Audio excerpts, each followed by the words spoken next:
Hello बच्चों, आप हमारे इस चैनल पर लास्ट ईयर के क्वेश्चन की प्रैक्टिस कर रहे हैं। अभी मैंने लास्ट 1 वीडियोस बनाया है, जिसने भी नहीं देखा है जाके देख लें, क्योंकि जो भी लास्ट ईयर 5 to 7 ईयर के क्वेश्चन आने वाले हैं मैं उन सब की आपको प्रैक्टिस कराने वाला हूं, जिससे आप एग्ज़ाम में फिजिक्स के कोई भी क्वेश्चन छोड़े बिना सारा करके आने वाले हैं।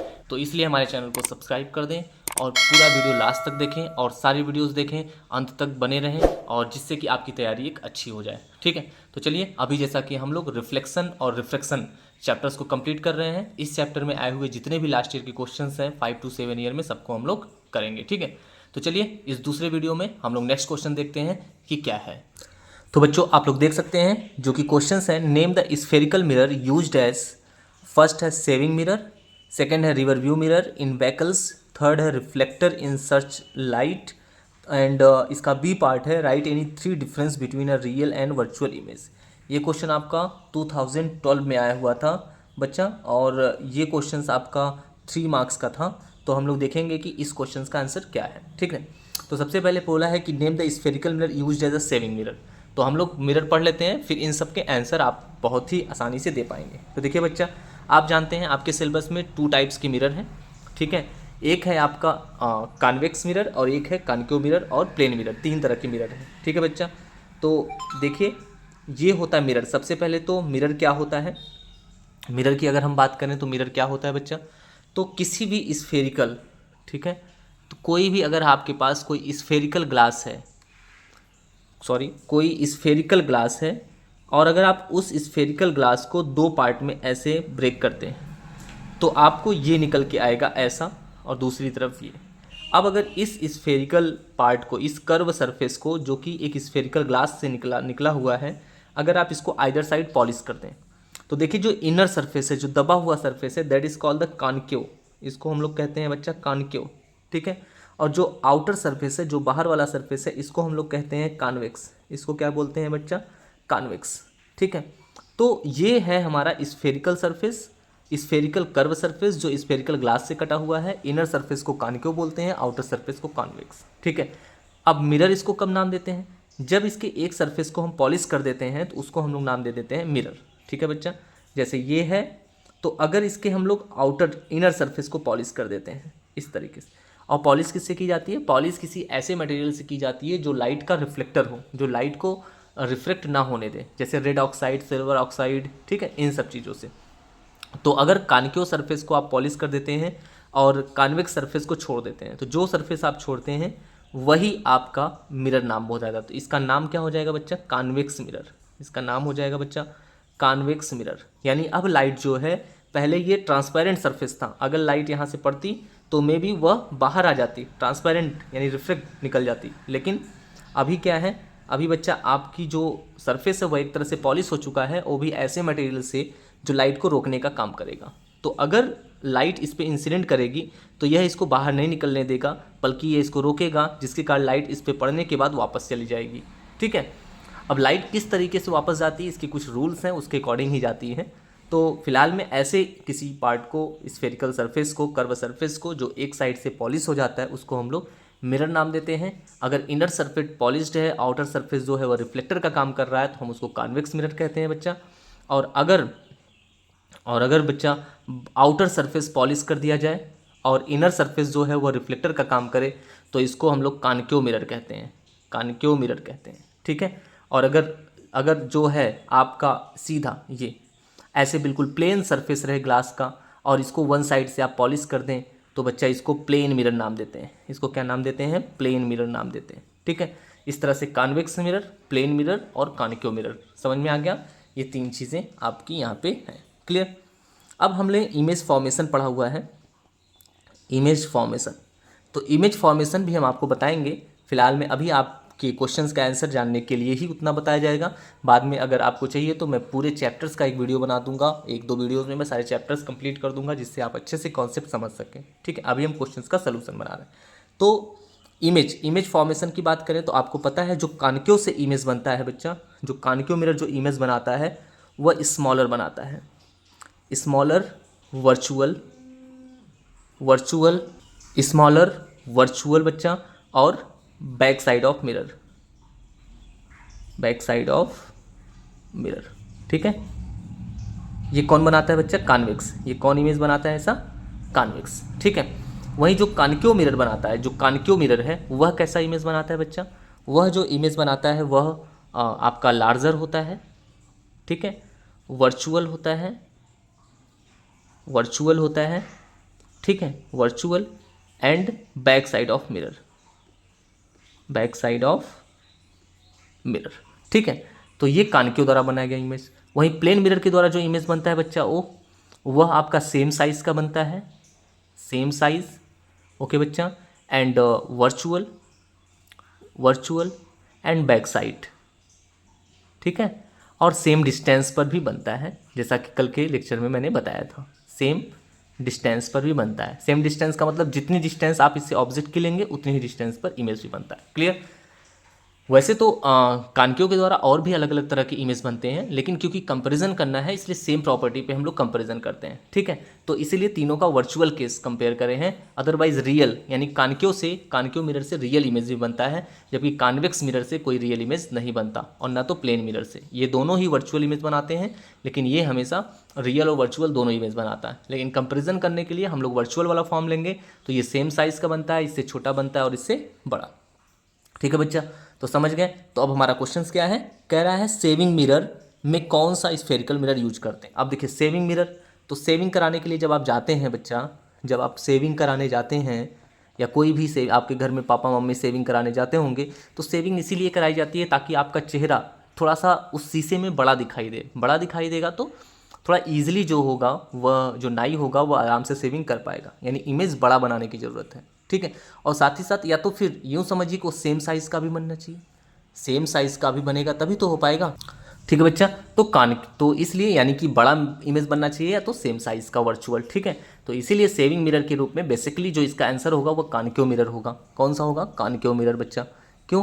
क्योंकि कॉन्केव मिरर ही है जो आपके फेस का बड़ा इमेज बना सकेगा, जिससे आप चीज़ों को क्लियर दिखाई देंगे। ऐसे ही पार्लर में कौन सा मिरर यूज होता है, तो भी बच्चा आपका कॉन्केव मिरर ही आ जाएगा। ठीक है, तो पार्लर में, सेविंग में, इन सब चीज़ों में कॉन्केव मिरर का यूज किया जाता है। क्यों? क्योंकि ये बड़ा इमेज बनाता है वर्चुअल, इसीलिए। ठीक है, हाँ, अगर ये ऑप्शन में नहीं है तो प्लेन भी आप लगा सकते हैं, लेकिन वैसे आप कॉन्केव लगाएंगे। ठीक है, समझ में आ गया? ओके, सेकंड कह रहा है rear view mirror in vehicles, यानी कि जो व्हीकल्स आप चलते हैं, जो भी व्हीकल्स है जैसे 4 व्हीलर्स वगैरह हैं, ठीक है, 4 व्हीलर्स वगैरह हैं बच्चा, तो उसमें जो ड्राइवर बैठ करके बगल के मिरर में देखता है कि देखें पीछे की गाड़ी आ रही है कि नहीं आ रही है, उस मिरर की बात करिए, उसको रियर व्यू मिरर कहते हैं। ठीक है, जो ड्राइवर बगल से देखता है, उसके साइड में जो मिरर लगा होता है, वह कौन सा मिरर होता है? अब देखो बच्चा, ड्राइवर्स वहाँ बैठा होता है तो वह सोचता है कि उसके पास जो मिरर बगल में लगा हुआ है उसमें पीछे से आने वाली गाड़ियों के ज़्यादा से ज़्यादा इमेज बने। ठीक है, मोर एंड मोर इमेज बने, ज़्यादा इमेज उस मिरर में बने, जिससे ज़्यादा से ज़्यादा गाड़ियाँ उसमें दिख सकें। तो अगर एक इमेज इसमें बहुत बड़ा सा बन जाएगा बच्चा, तो मिरर में फिर दूसरा इमेज दिखेगा नहीं। तो इसके लिए क्या होगा? छोटे छोटे इमेज बने। अगर छोटे छोटे इमेज बनेंगे तो ज़्यादा व्हीकल्स के इमेज बन पाएंगे। ठीक है, तभी वह ज़्यादा गाड़ियों को पीछे से आने पर देख पाएगा। तो इसका मतलब छोटे इमेज बनाने का काम कौन करता है बच्चा? Convex mirror. ठीक है, तो इसका मतलब रियर व्यू व्हीकल्स में रियर व्यू मिरर के रूप में किस मिरर का यूज करते हैं बच्चा? कॉन्वेक्स मिरर का। ठीक है, कॉन्वेक्स मिरर का। ओके, थर्ड कर रहा है रिफ्लेक्टर इन सर्च लाइट, यानी जो सर्च लाइट होती है उसमें रिफ्लेक्टर का काम कौन सा मिरर करता है? तो बच्चा ये रिफ्लेक्टर का जो है इसके लिए अलग कॉन्सेप्ट है, जैसे क्या, और अगला कॉन्सेप्ट हम आपको मिरर का बताते हैं तब। बच्चा देखिए, जो आपका कॉन्केव मिरर होता है, जो आपका कॉन्केव मिरर होता है बच्चा, उस पर जब भी कोई लाइट अगर पैरेलल लाइट की रेज अगर पैरेलल पड़ती है तो उसको एक पॉइंट पे ले जाके कन्वर्स कर देता है इस तरीके से, जिसको फोकस कहते हैं। ठीक है, या यूं समझिए कि अगर फोकस से कोई रेज यहाँ पर जाती है तो वह पैरेलल हो जाती है, किसमें? कॉन्केव में। क्लियर? तो और जो कॉन्वेक्स होता है बच्चा, वह इस तरीके से होता है, इसलिए इसमें जो रेज आपकी पैरेलल जाती है वह इस तरीके से चली जाती है और ऐसा लगता है जैसे वह फोकस से आ रही हो, कुछ इस तरीके का। तो इसमें वर्चुअल का केस हो जाता है, इसमें हो। तो जो कॉन्केव मिरर होता है उसकी इसी प्रॉपर्टी के कारण हम लोग इसका use reflector in search light में करते हैं। क्यों? क्योंकि जो लाइट होती है, जो टॉर्च होता है, उसके आगे का पार्ट जहाँ बल्ब लगता है, देखिए इस तरीके का बना होता है। ठीक है, और यहाँ पर उसके फोकस पे ही हम लोग जो बल्ब होता है उसको लगा देते हैं, या फिर एलईडी होता है उसको लगा लेते हैं। अब जब एलईडी से लाइट निकलती है तो वह लाइट इस तरीके से ऐसे जाती है और इससे टकराती है, क्योंकि वो फोकस से जा रही है तो इससे रिफ्लेक्ट होने के बाद वो फिर पैरेलल हो जाती है, और इस तरीके से ये जितनी भी रेज इससे निकलती हैं सभी इससे टकराने के बाद पैरेलल हो जाती हैं, और पैरेलल होकर के ये एक यूनिफॉर्मली तरीके से जा करके डिस्ट्रीब्यूट होती हैं। ठीक है, तो ये रीज़न है कि हम लोग क्यों कॉन्केव मिरर का यूज करते हैं, क्यों कॉन्केव सरफेस का यूज करते हैं रिफ्लेक्टर सरफेस के रूप में। ठीक है, रिफ्लेक्टर सरफेस के रूप में कॉन्केव का रूप यूज करते हैं। ठीक है, सर्च लाइट में। समझ में आ रहा है बच्चा? तो ये रीज़न है कि रिफ्लेक्टर इन सर्च लाइट, यानी सर्च लाइट में हम लोग रिफ्लेक्टर के लिए इसीलिए सारी रेस पैरेलल जाएंगी और दूर तक ये जा सकेंगी। समझ में आ गया?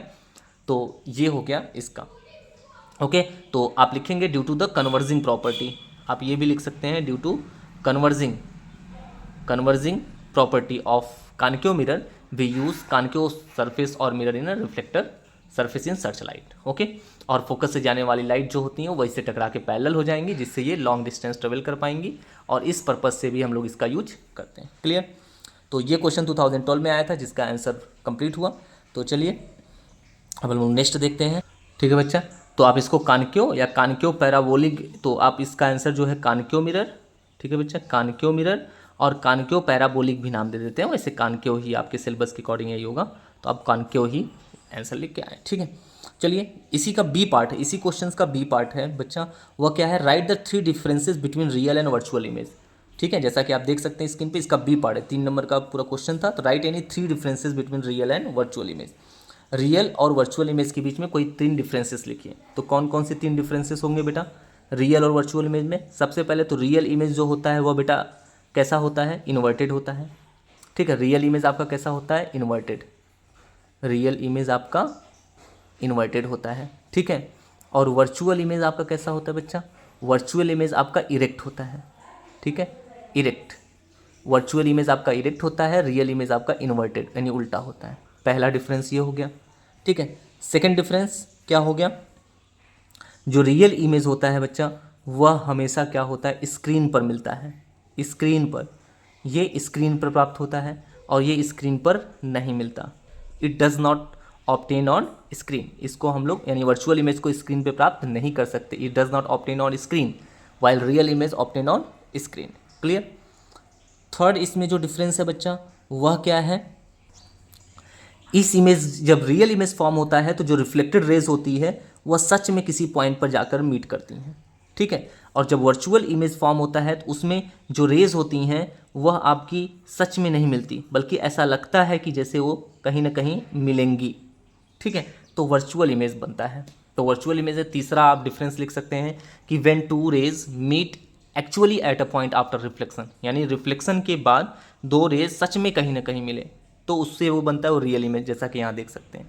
और वर्चुअल इमेज में जैसे कि देखिए ये इधर जा रहा था ना, तो मुझे ऐसा लग रहा था जैसे ये फोकस से जा रहा हो।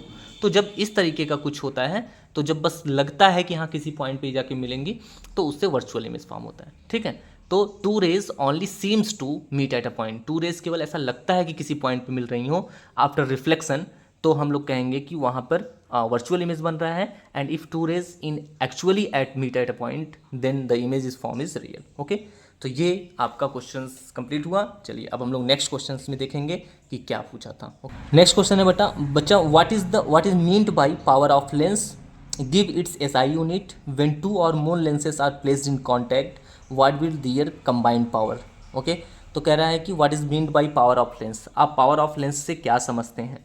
ये क्वेश्चन 2012 में पूछा हुआ था, पावर ऑफ लेंस। ओके बच्चा, ऐसे ही 2-3 क्वेश्चन कंबाइंड करके आते हैं। तो पावर ऑफ लेंस क्या होता है बच्चा? तो power of lens P is equal to होता है 1/f, but F in metre, F in बच्चा मीटर। तो पावर को क्या कहते हैं? The reciprocal of focal length is called the power. क्या हम लिखेंगे इसकी डिफिनेशन में? The reciprocal of focal length is called power. इसकी यूनिट क्या हो जाएगी? अब इसको ऊपर करेंगे तो इसकी यूनिट हो जाएगी मीटर इनवर्स, और इसको कहते हैं डायोप्टर। और क्या कहते हैं बच्चा इसको? डायोप्टर। ठीक है, तो ये इसकी यूनिट हो गई। अब कह रहा है व्हेन 2 और more lenses are placed in contact. कह रहा है जब 2 लेंसेज को हम लोग क्या करते हैं? कॉन्टैक्ट में रख देते हैं। इस तरीके से 2 या 2 से अधिक लेंस को हम लोग कॉन्टैक्ट में रख देते हैं, तो बताइए इसकी कंबाइंड पावर क्या होगी? तो जब आप 2 या 2 से अधिक लेंस को कॉन्टैक्ट में करते हैं तो इसकी जो कंबाइंड पावर होगी बेटा वह इनके अलग अलग पावर के सम के इक्वल होगी, यानी P = P1 + P2। Okay, contact में रखे दो लेंसेज की पावर ये होती है। और कांटेक्ट में रखे दो लेंसेज की फोकल लेंथ अगर हम करेंगे तो 1/f equal to 1/f1 plus 1/f2 ये होगी। क्लियर। अगर आपका एक कॉन्वेक्स है दूसरा कॉन्केव है तो ये माइनस हो जाएगा ये, और यहाँ पर भी माइनस। ठीक है, दोनों अगर कॉन्केव हैं तो दोनों पे यहाँ माइनस हो जाएगा। ठीक है बच्चा, क्लियर, ओके। तो चलिए नेक्स्ट क्वेश्चन देखते हैं। तो ये क्वेश्चन 2012 में पूछा था बच्चा, और ये भी आपका क्वेश्चन जो था वो आपका 3 नंबर का था। चलिए नेक्स्ट क्वेश्चन देखते हैं, 3 मार्क्स का हो गया। नेक्स्ट क्वेश्चन देख रहे हैं बच्चा, बोल रहा है for the same angle of incidence in the media P Q and R. मतलब 3 अलग अलग मीडियम है पी क्यू और आर, और एंगल ऑफ इंसिडेंस तीनों के लिए सेम है। ठीक है, और एंगल ऑफ रिफ्लेक्शन जो है वो तीनों के लिए अलग अलग है। एक के लिए है 45 डिग्री, दूसरे के लिए 35 डिग्री, और फिर है आपका 15 degree. In which medium will the velocity of light is minimum. कह रहा है किस मीडियम में लाइट की वेलोसिटी जो होगी वो बच्चा मिनिमम होगी। तो बच्चा आपने इसका सोल्यूशन हम लोग देखते हैं क्या होगा इसका सोल्यूशन। देखिए आपने पढ़ा है इस लॉ ऑफ रिफ्लेक्शन में Snell's law, sine i upon sine r equal to refractive index n. ठीक है, अब क्योंकि सबके लिए इंसिडेंट एंगल सेम ही है तो रिफ्रेक्टिव इंडेक्स एन हम लोग देख सकते हैं इन्वर्सली प्रोपोर्शनल है साइन आर के। ठीक है, यानी रिफ्लेक्टेड एंगल मीन्स जिसका रिफ्लेक्टेड एंगल ज़्यादा होगा उसका रिफ्रेक्टिव इंडेक्स कम होगा, और जिसका रिफ्लेक्टेड एंगल कम होगा उसका रिफ्रेक्टिव इंडेक्स ज़्यादा होगा, क्योंकि ये रेसिप्रोकल है। ठीक है, और साथ ही साथ हम जानते हैं कि refractive index n equal to होता है C/V, यानी कि यहाँ से हम देखें तो एन प्रोपोर्शनल 1/V, यानी जो रिफ्लेक्टिव इंडेक्स होगा बच्चा वह लाइट की वेलोसिटी के भी इन्वर्सली प्रोपोर्शनल होता है। अब अगर हम इन दोनों को एक साथ यहाँ रख देते हैं तो यन की वैल्यू ये अगर हम समझ के यहाँ रख दें तो बच्चा क्या हो जाएगा, ये देखिए इसमें यन की जगह हम लोग 1/sin r रख दें तो क्या हो जाएगा 1/sin r प्रोपोर्शनल 1/v। इसका मतलब अब देखिए साइन r और v डायरेक्टली प्रोपोर्शनल में आ गए। इसका मतलब जिसके लिए r ज़्यादा होगा उसके लिए v ज़्यादा होगा बच्चा, जिसके लिए r कम होगा उसके लिए v कम होगा। क्लियर। तो देखिए सबसे ज़्यादा R किसका ज़्यादा है, मीडियम P का एंगल है 45 डिग्री, Q का है 35 डिग्री और R का है 15 डिग्री। इसका मतलब कि जो लाइट की स्पीड है वो मिनिमम किस में होगी बच्चा, मिनिमम किस में होगी 15 डिग्री में, यानी कि R। तो यहाँ आप लिखेंगे कि R मीडियम R, यहाँ आप क्या आंसर लिखेंगे बेटा कि मीडियम R। आप ये चीज़ लिखेंगे, पहले आप ये चीज़ लिखेंगे because sign R proportional 1/V। ठीक है, या R प्रोपोर्शनल V, यानी R ज़्यादा तो V ज़्यादा। ठीक है, तो R सबसे कम है 15 डिग्री का, क्योंकि मीडियम R के लिए R जो है वो 15 डिग्री है, सबसे कम है। ठीक है बच्चा, इसीलिए क्या हो जाएगा आपका कि V भी इसका जो होगा वह मिनिमम होगा, क्योंकि इसका रिफ्लेक्टेड एंगल मिनिमम है। तो ठीक है, तो जिसका रिफ्लेक्टेड एंगल सबसे कम होगा उसके लिए V भी, लाइट की स्पीड उसमें सबसे कम होगी। ठीक है, तो लाइट की स्पीड सबसे कम होगी R में, क्योंकि इसका रिफ्लेक्टेड एंगल सबसे कम है, और सबसे ज़्यादा होगी P में। ओके बच्चा, क्लियर, समझ में आ गया। तो चलिए अब हम लोग नेक्स्ट क्वेश्चन देखते हैं। नेक्स्ट क्वेश्चन अगेन 3 मार्क्स का है बच्चा, और क्या कह रहा है, कह रहा है डिफाइन एब्सोल्यूट रिफ्रेक्टिव इंडेक्स। फिर कह रहा है absolute refractive indexes of medium A and medium B are NA and NB respectively. What is the refractive index of medium B with respect to medium A। Okay, how does the velocity of light vary with change in the optical density of the medium. Clear. तो चलिए हम लोग इस question का solution करते हैं। ये भी क्वेश्चन आपका 2012 में आया था, यानी कि आज मैंने जितने क्वेश्चंस कराए हैं अप्रॉक्स सारे क्वेश्चंस आपके 2012 में आए हुए हैं। ठीक है, तो इस क्वेश्चन का आंसर हम लोग देखते हैं कि क्या है। Define absolute refractive index. तो सबसे पहले बच्चा कि रिफ्रेक्टिव इंडेक्स क्या होता है हम आपको बता दें। तो देखिए रिफ्रेक्टिव इंडेक्स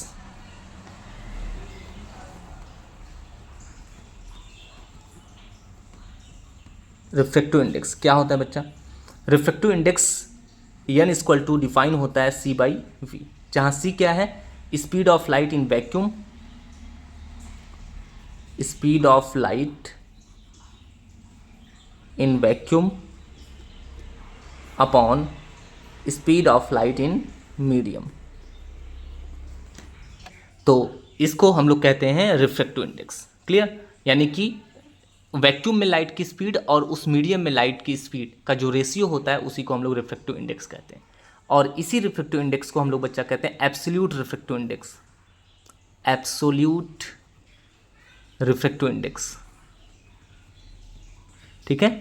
तो एब्सोल्यूट रिफ्रेक्टिव इंडेक्स का मतलब क्या हो गया बच्चा एब्सोल्यूट रिफ्रैक्टिव इंडेक्स का मतलब हो गया जब किसी मीडियम में लाइट की स्पीड वैक्यूम से कंपेयर की जाती है तो उस समय उस मीडियम का जो रिफ्रैक्टिव इंडेक्स होता है उसको हम लोग एब्सोल्यूट रिफ्रैक्टिव इंडेक्स कहते हैं। क्लियर। और दूसरा होता है relative refractive index. Relative refractive index क्या होता है बच्चा? जब किसी एक मीडियम में लाइट की स्पीड किसी दूसरे मीडियम से कंपेयर की जाती है तो हम लोग उसको रिलेटिव रिफ्रैक्टिव इंडेक्स कहते हैं। तो हम लोग उसको बच्चा क्या कहते हैं? Relative refractive index. ठीक है, यानी मीडियम 2 का refractive index with respect to medium 1। ठीक है, जिसके रिफ्रैक्टिव इंडेक्स की बात करते हैं उसके हम लोग स्पीड को, उस मीडियम में स्पीड को नीचे डिनोमिनेटर में रखते हैं और जिसके रिस्पेक्ट में बात करते हैं उसको न्यूमरेटर में रखते हैं। क्लियर बेटा? और इसको लिखते इस तरीके से, यानी कि 1n2। 1n2 का मतलब क्या हो गया? मीडियम 2 का refractive index with respect to medium 1। और फार्मूला क्या हो जाएगा? मीडियम 2 की बात कर रहे हैं ना, इसलिए इसकी वेलोसिटी नीचे रखेंगे और जिसके रिस्पेक्ट में बात कर रहे हैं उसकी ऊपर। क्लियर? तो जब किसी एक मीडियम की दूसरे मीडियम से हम लोग लाइट की स्पीड का कंपैरिजन करते हैं तो उसको हम लोग बोलते हैं रिलेटिव रिफ्रैक्टिव इंडेक्स। क्या बोलते हैं बच्चा? Relative refractive index. क्लियर? और जब हम लोग किसी एक मीडियम की लाइट की स्पीड को वैक्यूम से कंपेयर करते हैं तो उसको हम लोग कहते हैं एब्सोल्यूट रिफ्रैक्टिव इंडेक्स। क्लियर? समझ में आ गया? रिफ्रैक्टिव इंडेक्स की किसी प्रकार की कोई यूनिट नहीं होती, नो यूनिट, दोनों में किसी की यूनिट नहीं होती। ओके बच्चा, चलिए आगे क्वेश्चंस क्या कह रहा है। उसके बाद कह रहा है बच्चा कि दो मीडियम है ए और बी। मीडियम ए का जो रिफ्रैक्टिव इंडेक्स है कह रहा है एन ए है और मीडियम बी का जो रिफ्रैक्टिव इंडेक्स है बच्चा वह कितना है? एन बी है। ठीक है, तो अब कह रहा है कि what is the refractive index of medium B with respect to medium A. तो कह रहा है बी का रिफ्रैक्टिव इंडेक्स ए के रिस्पेक्ट में बताइए। तो अभी अभी आपने पढ़ा बच्चा कि जिसकी बात करते हैं इधर लिखते हैं, यानी कि रिफ्रैक्टिव इंडेक्स ऑफ बी पूछ रहा है विथ रिस्पेक्ट टू ए, इस तरीके से। ठीक है, तो अगर स्पीड ऑफ लाइट के टर्म में फॉर्मूला लिखना होता है तो जिसकी हम लोग रिफ्रैक्टिव इंडेक्स की बात करते हैं उसको, उसकी स्पीड को, उसमें लाइट की स्पीड को डिनोमिनेटर में रखते हैं और जिसके रिस्पेक्ट में बात करते हैं उसमें लाइट की स्पीड को ऊपर रखते हैं। वहीं अगर उनका एब्सोल्यूट रिफ्रैक्टिव इंडेक्स दिया है तो जस्ट इसका उल्टा हो जाता है बच्चा, यानी जिसके रिफ्रैक्टिव इंडेक्स की बात करते हैं उसका रिफ्रैक्टिव इंडेक्स, उसका एब्सोल्यूट रिफ्रैक्टिव इंडेक्स हम लोग ऊपर रखते हैं और जिसके रिस्पेक्ट में बात करता है उसका एब्सोल्यूट रिफ्रैक्टिव इंडेक्स हम लोग नीचे रखते हैं, उल्टा हो जाता है। ठीक है बच्चा, समझ में आ गया? यानी लाइट की स्पीड में इस तरीके से और अगर एब्सोल्यूट रिफ्रैक्टिव इंडेक्स के टर्म में इस तरीके से। इस तरीके से बच्चा कह रहा है कि मीडियम ए का रिफ्रैक्टिव इंडेक्स एन ए है, मीडियम बी का रिफ्रैक्टिव इंडेक्स एन बी है, तो बी के रिस्पेक्ट में ए का रिफ्रैक्टिव इंडेक्स बताइए। तो बी के रिस्पेक्ट में पूछा है तो इसलिए बी का रिफ्रैक्टिव इंडेक्स ऊपर, और बी का रिफ्रैक्टिव इंडेक्स पूछा है इसलिए ऊपर, और ए के रिस्पेक्ट में पूछा है इसलिए इसका नीचे। ओके, तो इस तरीके से ए एन बी क्या हो जाएगा बच्चा? N B upon N A, ये स्मॉल बी लिखा है तो ये हो जाएगा एन बी अपॉन में एन ए। क्लियर? तो इस तरीके से इसका आंसर क्या आ जाएगा बच्चा? एन बी अपॉन में एन ए। क्लियर? ये आंसर हो गया। अगर ये लाइट की स्पीड के टर्म में पूछा होता तो तब ए वाली की स्पीड ऊपर होती और ये नीचे। क्लियर? हम समझते हैं आपको समझ में आ गया होगा। तो ये था क्वेश्चंस। आगे देखते हैं क्वेश्चंस क्या कह रहा है बच्चा। आगे क्वेश्चन में कह रहा है बेटा how does the velocity of light vary with change in optical density of medium. कह रहा है अगर किसी भी मीडियम की ऑप्टिकल डेंसिटी, बच्चा ऑप्टिकल डेंसिटी चेंज की जाए तो लाइट की स्पीड पे क्या इफेक्ट पड़ेगा, यानी लाइट की स्पीड कैसे बदलेगी। तो बच्चा ऑप्टिकल डेंसिटी, अगर कोई मीडियम जितना ज़्यादा ऑप्टिकली डेंसर होता है लाइट की स्पीड उसमें उतनी कम होती जाती है। ओके, याद रहेगा बच्चा कि जितना ज़्यादा ऑप्टिकली डेंसर मीडियम होगा लाइट की स्पीड उतनी उसमें कम होगी। ठीक है, तो आप कहेंगे अगर medium becomes more and more optically denser then light of speed is decreases.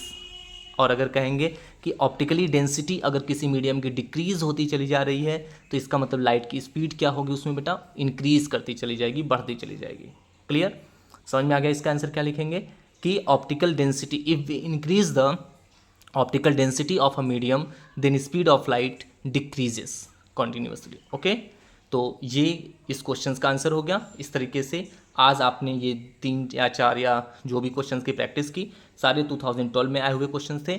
आप हमारे वीडियो को ऐसे ही देखते रहें और अभी तक अगर आपने सब्सक्राइब नहीं किया है तो सब्सक्राइब भी कर दें ताकि नेक्स्ट वीडियो का नोटिफिकेशन आपको सबसे पहले मिले और आपकी तैयारी कहीं छूट न जाए और आप एक अच्छे मार्क्स से रह न जाए। तो बच्चा हमारे चैनल्स को फॉलो करें, सब्सक्राइब करें, शेयर करें और लाइक भी करें और नेक्स्ट वीडियो का वेट करें। जल्द ही कल या परसों, एक दिन का गैप हो जाता है किसी कारण से, क्योंकि मुझे 12th का भी वीडियो बनाना होता है, तो मैं आपको लेकिन मैं कोशिश करूँगा कि लास्ट 5 to 7 ईयर के सारे क्वेश्चंस फिजिक्स के हर एक चैप्टर के मैं आपको करा सकूँ। ठीक है, तो बने रहिए हमारे साथ। Thank you so much.